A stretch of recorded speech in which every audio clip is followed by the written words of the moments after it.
रूपेण संस्थिता नमस्तस्यै नमस्तस्यै नमस्तस्यै नमो नमः। जय माता दी।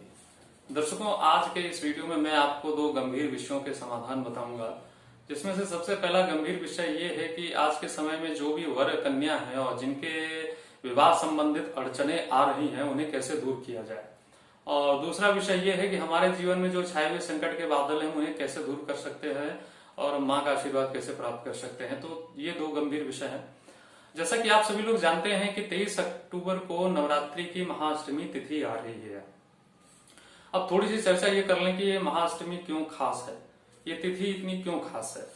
तो अष्टम्याम नवम्याम चतुर्दश्याम, शुक्ल पक्ष की अष्टमी, शुक्ल पक्ष की नवमी और शुक्ल पक्ष की चतुर्दशी, ये जो तीन तिथियां हैं ये माँ को बहुत ही प्रिय हैं। और इन तीन तिथियों के में अगर माँ की कोई विशेष पूजा की जाए, माँ की कोई विशेष अर्चना की जाए, तो ये निश्चित है कि उसका फल हमें बहुत शीघ्र मिलता है। और दुर्गा सप्तशती में स्पष्ट शब्दों में लिखा हुआ है कि इन तीन तिथियों में जो कोई भी पूजा की जाती है उस व्यक्ति के घर में कभी दरिद्रता नहीं आती, उसे कोई पाप छू नहीं सकता। ये मेरे शब्द नहीं है, ये दुर्गा सप्तशती के शब्द हैं। आप उनमें जाकर के इसको चेक भी कर सकते हैं। अब ये तीन तिथियां तो माँ को प्रिय हैं, उसके ऊपर से नवरात्रि है और नवरात्रि में जो अष्टमी है वो महाअष्टमी है, इसलिए ये तिथि खास हो जाती है कि शुक्ल पक्ष की अष्टमी ऊपर से नवरात्रि।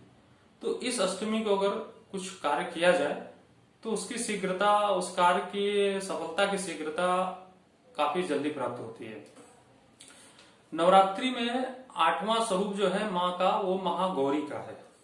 और महागौरी का जो उनका वर्णन ऐसा है कि उन्होंने भगवान शिव को प्राप्त करने के लिए जो है काफी कठोर तपस्या की थी, जिससे उनका जो है वर्ण था वो काला पड़ गया था, शरीर का रंग जो काला पड़ गया था।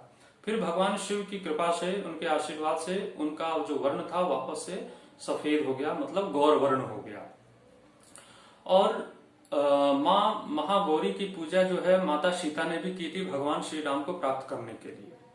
तो ये उनका एक छोटा सा वृतांत है जो मैंने आपको बताया है। अब ये इस महाअष्टमी के दिन क्या ऐसा करना चाहिए जिससे जो है ये दोनों जो समस्याएं जिनके जीवन में है, जो कई सारे ऐसे घर हैं जिनके यहाँ पर जो है चाहे वो बालक हो चाहे बालिका हो, जातक हो या जातिका हो, जिनके विवाह संबंधित में जो है अड़चने बहुत सारी आती हैं, रिश्ते संबंध पक्के होने के बाद भी टूट जाते हैं, तो उसका क्या समाधान है और हमारे जीवन में संकट छाए हैं उसका क्या समाधान।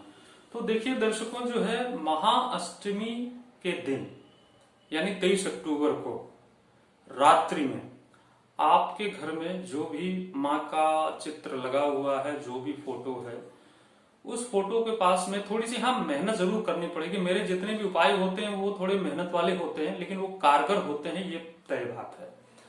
तो आप जो है चाहे तो किसी पुजारी को बुला के करा सकते हैं, या तो आप चाहो तो खुद स्वयं कर सकते हैं। मार्केट में आपको जो है पुस्तक मिल जाएगी दुर्गा सहस्रार्चन। दुर्गा सहस्रार्चन इस पुस्तक का नाम है, और ये पुस्तक आप ले आइए और अष्टमी की रात को संभव हो 7 बजे के बाद, नहीं अगर संभव हो तो 5 बजे के बाद भी शाम को कर सकते हैं। और इस दिन जो है छोटा सा संकल्प मन में कीजिए। अगर वो विवाह संबंधित संकल्प है तो वो हाथ में थोड़ा जल लेकर के विवाह संबंधित जो भी समस्या आ रही है वो मन ही मन आप बोल के माँ को वो जो आपका हाथ का जल है वो संकल्प का वो चढ़ा दीजिए।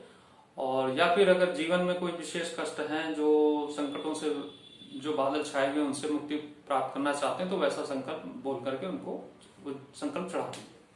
अब उसके बाद में क्या करना है, आपको उस पुस्तक को ले लीजिए और गुलाब के फूल, लाल पुष्प गुलाब के फूल आप ले आइए, जो जिसकी संख्या करीब 1100 के आसपास संख्या होनी चाहिए। मतलब अगर किलो में अगर हम जाएं तो 3 से 4 किलो गुलाब लगेगा आपको।